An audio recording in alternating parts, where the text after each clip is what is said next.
மலக்குமார்கள் எல்லாம் அல்லாஹ்வுடைய பேச்சை கேட்டு நடந்தார்கள். ஆனால் இந்த மலக்குமார்களுடைய தலைவன் இப்லீஸ், இவன் சஜ்தா செய்யவில்லை, அல்லாஹ்வுடைய பேச்சை கேட்கவில்லை. இங்கிருந்து தான் முதல் பாவம் ஆரம்பிக்கிறது, பெருமை. முதல் பாவம் பெருமை, இதிலிருந்து தான் ஆரம்பிக்கப்படுகிறது. நான் எப்படி அவனுக்கு சஜ்தா செய்ய வேண்டும்? அல்லாஹ் கேட்டான், நீ எதுக்கு சஜ்தா செய்யவில்லை?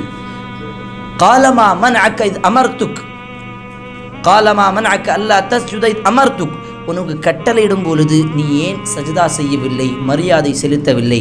அவன் சொன்ன வார்த்தை என்ன தெரியுமா? அன கைரும் மின் ஹலக்தனி மின் நார் வ ஹலக்தஹு மின் தீன், நான் அவனை விட சிறந்தவன். பெருமை வந்து விட்டது, கௌரவம் வந்து விட்டது, ஆணவம் வந்து விட்டது. நான் நெருப்பிலிருந்து படைக்கப்பட்டவன், நெருப்புடைய தன்மை மேலே போகும். அவன் மண்ணிலிருந்து படைக்கப்பட்டவன், மண்ணுடைய தன்மை கீழாங்கும். அப்போ இதிலிருந்து அவனுடைய பெருமை வெளியே வந்து விட்டது. அல்லாஹ் சொல்லிவிட்டான், இதற்கு பிறகு இந்த இடத்தில் உனக்கு இடம் கிடையாது. கால ஃபஹ்ருஜ், இந்த இடத்துல நீ வெளியேறிவிடு. அதுதான் ஷைத்தான், நம்ம சாத்தான் சொல்லக்கூடிய அதுதான் இப்லீஸ். ஆனால் அவன் வெளியே வரும் பொழுது ஒரு வாக்குறுதி வாங்கினான், இறைவனிடம் ஒரு அவகாசம் கேட்டான், தன்னுடைய படைத்த ரப்பிடம் இறைவனிடம் ஒரு பிரார்த்தனை செய்தான். என்ன பிரார்த்தனை? மறுமை நாள் வரை இந்த இடத்தில் நீ வர முடியாது என்று அல்லாஹ் வெளியேறிவிட்டான், அவனை துரத்து விட்டான். ஃபஹ்ருஜ் இன்னக மினஷ் ஷைத்தானிர் ரஜீம், நீ விரட்டப்பட்ட ஷைத்தான் அப்படின்னு அல்லாஹ் சொல்லிவிட்டான். கால அந்திர்னி இலா யௌமி யுபஅஸூன், மறுமை நாள் வரை, இந்த மனிதர்கள் மறுபடியும் எழுப்பப்படக்கூடிய அந்த நாள் வரை எனக்கு ஒரு சிறிய அவகாசம் கொடு. என்ன அவகாசம்? நான், ஷைத்தான் சொல்லக்கூடிய வார்த்தையை கவனிங்க, அவன் தன்னுடைய ரப்பிடம் பேசும் பொழுது ரப்பி, என்னுடைய இறைவன் அப்படின்னு சொல்றான்.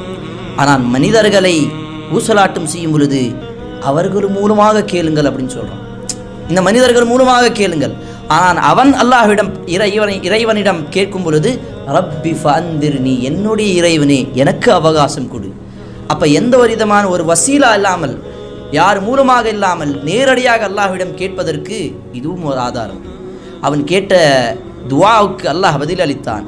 அந்த துவா முடியவில்லை. கடைசியாக அவன் சொன்ன வார்த்தை லஉக்வியன்னக, இறைவா உன்னுடைய கண்ணியத்தின் மீது சத்தியமாக சொல்லுகின்றேன், உன்னுடைய அடியார்களை நான் வலிக்கெடுப்பேன்.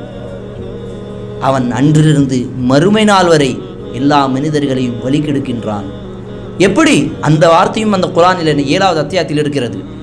சும்மல ஆத்தி என்னஹும், நான் அவர்களிடம் வருவேன். எப்படி? ஐ யமீனிஹிம் வ அன் ஷமாஇலிஹிம், நான்